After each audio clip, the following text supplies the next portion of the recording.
৭ বছর পর দেশে ফিরেছে তালুকদার বাড়ির বড় সন্তান আদ্রিয়ান রেদওয়ান। বাবার বন্ধুর মেয়ের সাথে বিয়ে দেওয়ার কারণে কবুল বলার পর রাগ করে বিদেশে চলে যায়। আজ এত বছর পর বউকে ডিভোর্স দিতে বাড়ি ফিরে এসেছে সে। তালুকদার বাড়ি আজ জাঁকজমকপূর্ণ করে সাজানো হয়েছে। রঙিন মরিচবাতি আর সাজ সাজা পুরাতন জমিদার বাড়ি আজ নতুন রূপে ধারণ করেছে। তালুকদার বাড়ির বড় সন্তান পড়াশোনা শেষ করে ডক্টর হয়ে বাড়ি ফিরছে। এটুকুই আয়োজন অবশ্যই করা প্রয়োজন ছিল। তবে বাড়ির বাইরে আজ ভিতরের পরিবেশ সম্পূর্ণ অন্যরকম। বর্তমান বাড়ির সকলে নীরব আর শান্ত, তাদের মুখের হাসি ছিটে ফোটাও নেই। বাড়ির ড্রয়িং রুমে বসে টিভি দেখছে সৃষ্টি। তখনই তার ফোনে পরিচয় এক নাম্বার দেখে মেসেজ আসে। সৃষ্টি টিভির স্ক্রিনের উপর থেকে দৃষ্টি সরিয়ে ফোনের মেসেজ পড়তে থাকে। মেসেজের সংক্ষিপ্ত ভাষায় লেখা ছিল, আমি ফ্লাইটে উঠে পড়ছি, 6 ঘন্টার মধ্যে বাংলাদেশের বিমানবন্দরে পৌঁছে যাব। সংক্ষিপ্ত লেখাটা পরে সৃষ্টির মুখে হাসি ফুটে এলো।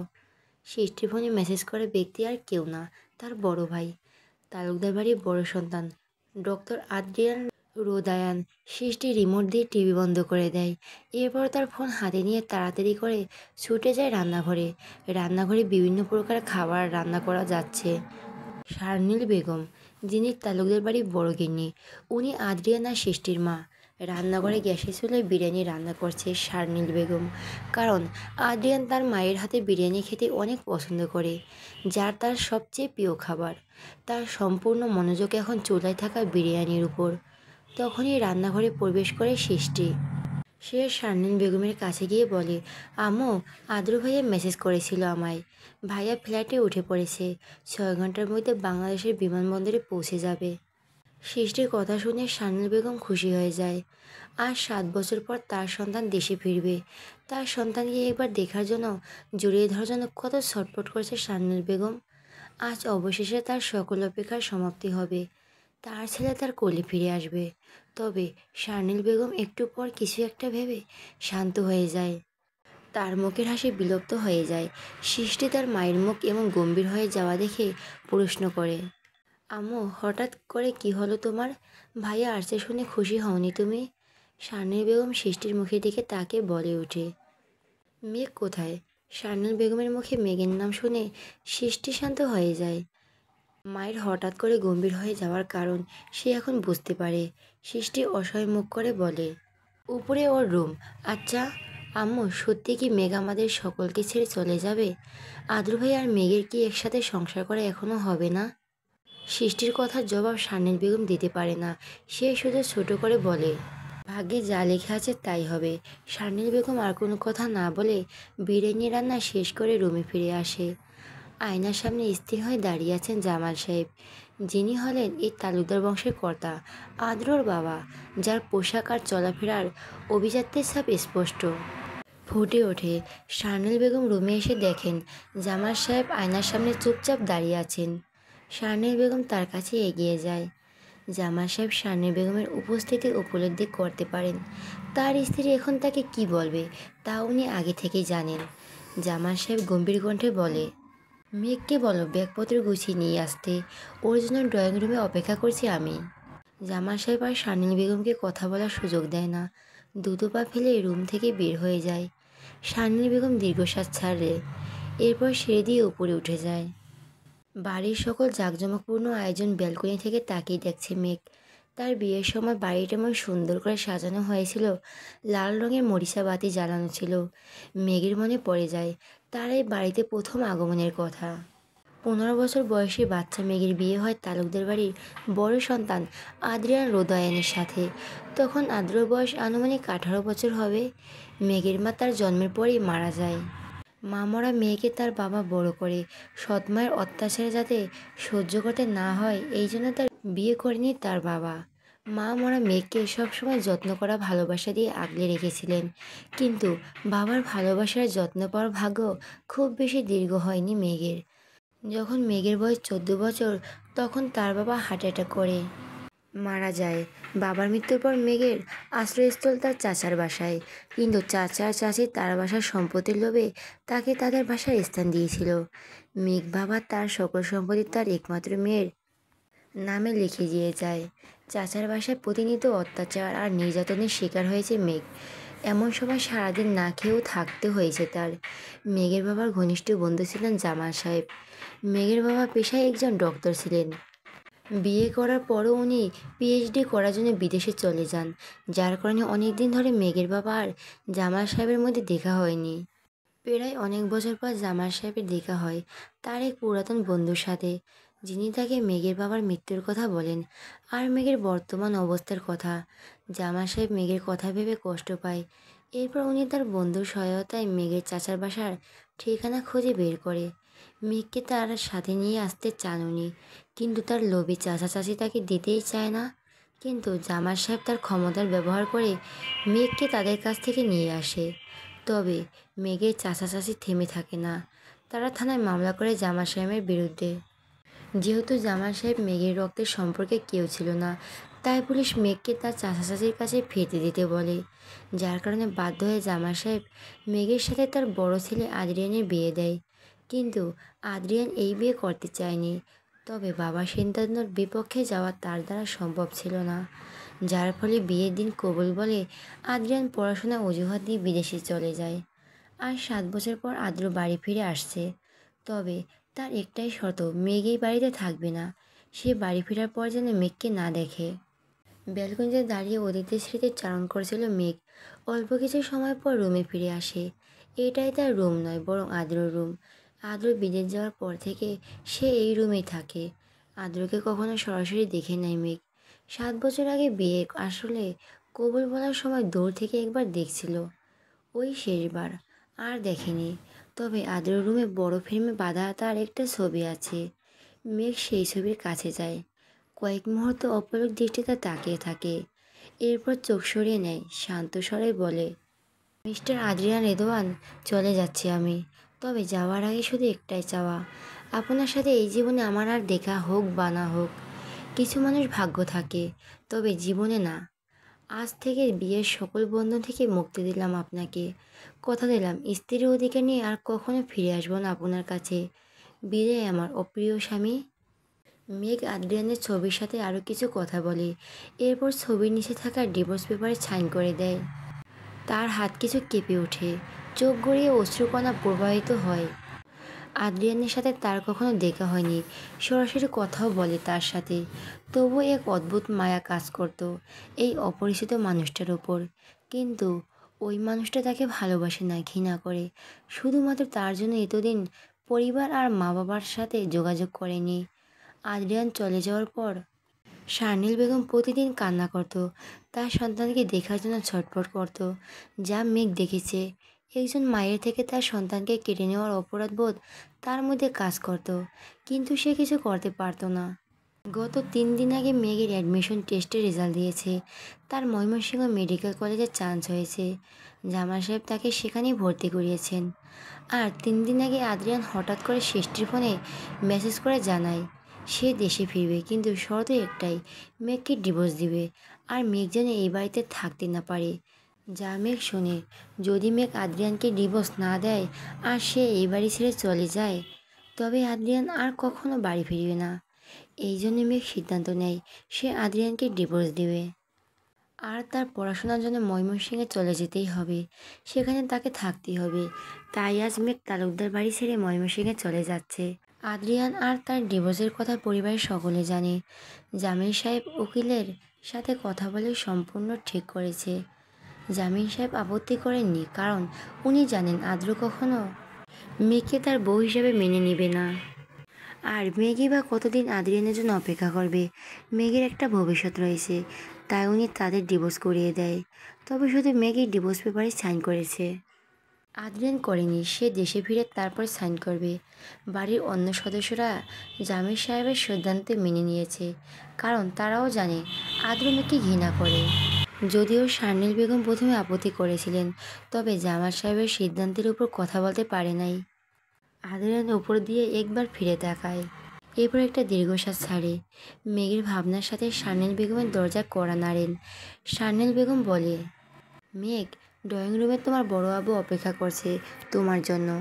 শারনীল বেগমের কথা শুনে মেঘ তা দেখে ফিরে তাকায়, এরপর ব্যাগপত্র গুছিয়ে নিচে চলে যায়। ড্রয়িং রুমে বসে আছেন জামাল সাহেব। সিঁড়ি দিয়ে মেঘকে নিচে নামতে দেখে উনি উঠে দাঁড়ান। মেঘ একবার তার বড় আব্বুর মুখের দিকে তাকায়, এরপর শানিল বেগমের কাছে যায়। মেঘ হাঁটু গেড়ে বসে যায় তার পায়ের কাছে, হাত দিয়ে মা ছুঁয়ে দেয় আর বলে, আমার জন্য দোয়া করো বড় আম্মু। শারনীল বেগম তার মাথায় হাত রাখেন। শারনীল বেগম সবসময় চেয়েছে আদ্রিয়ান বাড়ি ফিরে আসুক, কিন্তু উনি মেয়ের সাথে ডিভোর্স হয়ে যাক তা চায়নি। মেঘ এই বাড়ি ছেড়ে চলে যাক তাও চায়নি। মেঘ আর সৃষ্টিকে উভয়কে মেয়ের মতো ভালোবেসেছেন। মেঘের জন্য আদ্র বাড়ি ছেড়ে চলে গেছে, যার জন্য উনি মেঘকে অপছন্দ করতেন, তবে ঘৃণা নয়। কারো প্রতি স্নেহ যত্ন প্রকাশ না করলেও কি তাকে ভালোবাসা যায় না? মায়ের কাছে তার সকল সন্তান তো একরকমই হয়। তখনই ড্রয়িং রুমে উপস্থিত হয় সৃষ্টি, রুহুল আমিন, তার স্ত্রী নীলিমা বেগম আর তাদের সন্তান জুনাইদ। মেয়েকে তাদের থেকে বিদায় নেয়, এরপর বাড়ি থেকে বের হয়ে যায়। বাড়ির সদর দরজা অতিক্রম করার আগে একবার সম্পূর্ণ বাড়িটা পর্যবেক্ষণ করে। এইটা তার শ্বশুর বাড়ি ছিল, এখন আর নেই। মেঘ গাড়িতে উঠে বসে, জামাল সাহেব তার পাশে ড্রাইভিং সিটে বসে। মেঘ এইবার জামাল সাহেবের দিকে তাকায়, উনি খুব শান্ত হয়ে ড্রাইভ করছে।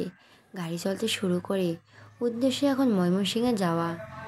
আর কখনো এই শহরে তার ফেরা হবে, এই বাড়িতে সে আর আসবে না। স্বামী নামক মানুষটার সাথে তার দেখা হবে না, কখনো না। 6 ঘন্টা পর বিমান বাংলাদেশে এসে পৌঁছায়। গাড়িতে থাকা সকল যাত্রী নেমে পড়ে শুধু একজন ছাড়া। বিমানের এক সিটে হাতে বই নিয়ে বসে আছেন এক ব্যক্তি, যার সম্পূর্ণ মনোযোগ এখন তার হাতে থাকা বইয়ের দিকে। আশেপাশের মানুষ যে নেমে পড়েছে তা সে বুঝতেই পারে না। বিমানের একজন মহিলা এয়ার স্টার এগিয়ে আসে সিটের দিকে। ব্যক্তির হাতে থাকা পাসপোর্ট তার নাম দেখে বিনয়ের সাথে বলে, excuse me mister Adrian Ridwan, আপনি বাংলাদেশে এসে পড়েছেন। বিমান থেকে নামতে হবে এখন। বিমানের এয়ার স্টারের কথা শুনে বই পড়া ব্যক্তিটা বিরক্ত হয়, নাক মুখ কুঁচকে তাকায় সামনের দিকে। ব্লু হোয়াইট সম্মিশ্রণে ডোরাকাটা শার্টটা আষ্টে পৃষ্ঠে জড়িয়ে আছে মানুষটার সাথে। বাম হাতে তার ব্র্যান্ডের ঘড়ি আর অন্য হাতে একটা দামি আংটি রয়েছে।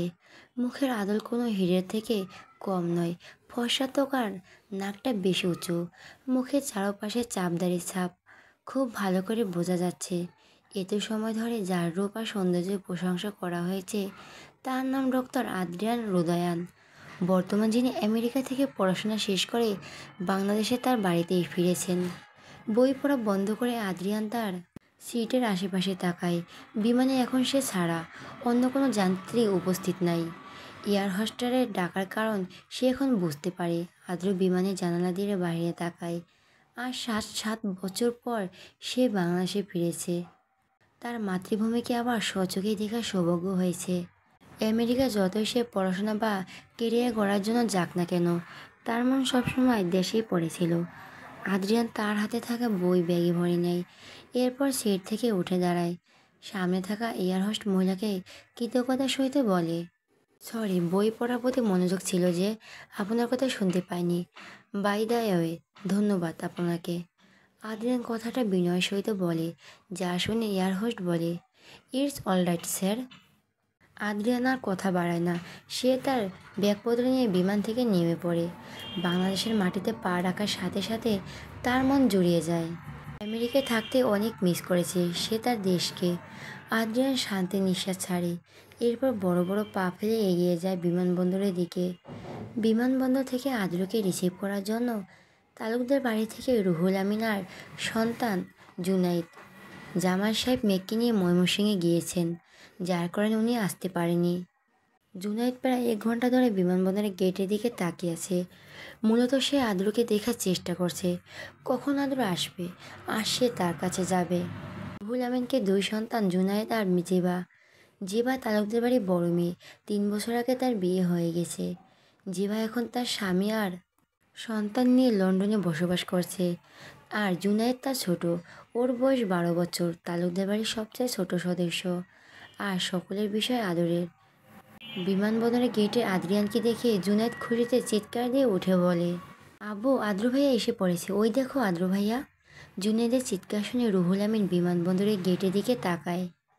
সত্যি আদ্রিয়ান এসেছে, যদিও 7 বছর আগে মানুষটা আর এখনকার মানুষের মধ্যে বিশাল তফাৎ রয়েছে। আদ্রিয়ান এখন 25 বছর বয়সের যুবক, তার বডি আর ফিটনেস আগের তুলনায় অনেক বেটার হয়েছে। চোখে তার কালো ফ্রেমের সাদা চশমা, চেহারায় ডক্টর ডক্টর ভাব চলে এসেছে তার। রুহুল আমিন আর জুনায়েদ এসেছে আদ্রিয়ানের কাছে। আদ্রিয়ান গেট দিয়ে ঢোকার সময় দূরে বসা থাকা রুহুল আমিনকে দেখতে পায়। আদ্রিয়ানও তার চাচার কাছে এগিয়ে যায়, তবে রুহুল আমিনের আগে জুনায়েদ আদ্রিয়ানের কাছে পৌঁছাতে সক্ষম হয়। ও গিয়ে আদ্র কোমর জড়িয়ে ধরে আর বাচ্চা সুলভ কণ্ঠে বলে, আদ্র ভাইয়া তুমি এসে পড়েছো? তবে তো দেরি করলে কেন? গত 1 ঘন্টা যাবৎ তোমার জন্য অপেক্ষা করছি। আদ্রিয়ান জুনায়েদের কথা শুনে হাসে, এরপর ওর মাথায় হাত দিয়ে বলে, সরি জুনায়েদ, তোমাকে এতক্ষণ অপেক্ষা করিয়েছি বলে। বিমান বাংলাদেশে আসতে দেরি করেছে, যার জন্য লেট হয়ে গেছে। আদ্রিয়ানের কথা শেষ হতেই জুনায়েদ প্রশ্ন করে ওঠে, আদ্র ভাইয়া, আমেরিকা থেকে কি তুমি আমার জন্য চকলেট আর খেলনা নিয়ে এসেছো?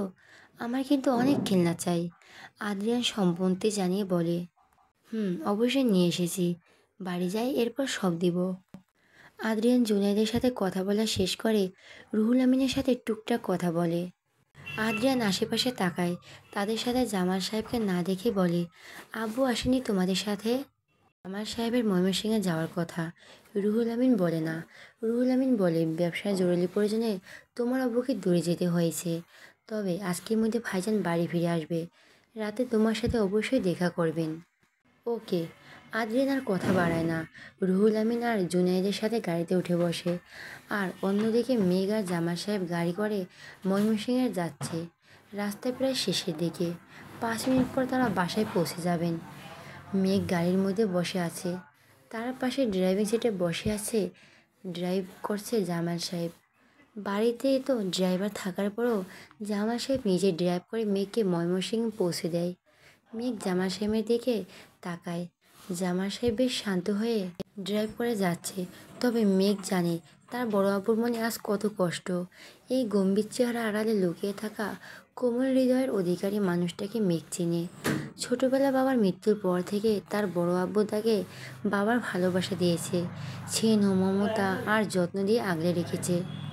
সৃষ্টি আর মেঘ, এই দুজনই মানুষ জামাল সাহেবের কাছে কখনো আলাদা ছিল না। দুজনই তার কাছে মেয়ে, বরং সৃষ্টির চেয়ে মেঘকে উনি বেশি আগলে রেখেছেন। বন্ধুর মেয়ে বলে না, নিজের মেয়ে বলে। আদ্রিয়ানের সাথে বিয়ে দিয়ে মেঘের জীবন উনি নষ্ট করেছেন। এই অপরাধবোধ তার মধ্যে সবসময় কাজ করে। মেঘকে সমাজের সকলে ডিভোর্সি নারী হিসেবে জানবে আজ থেকে।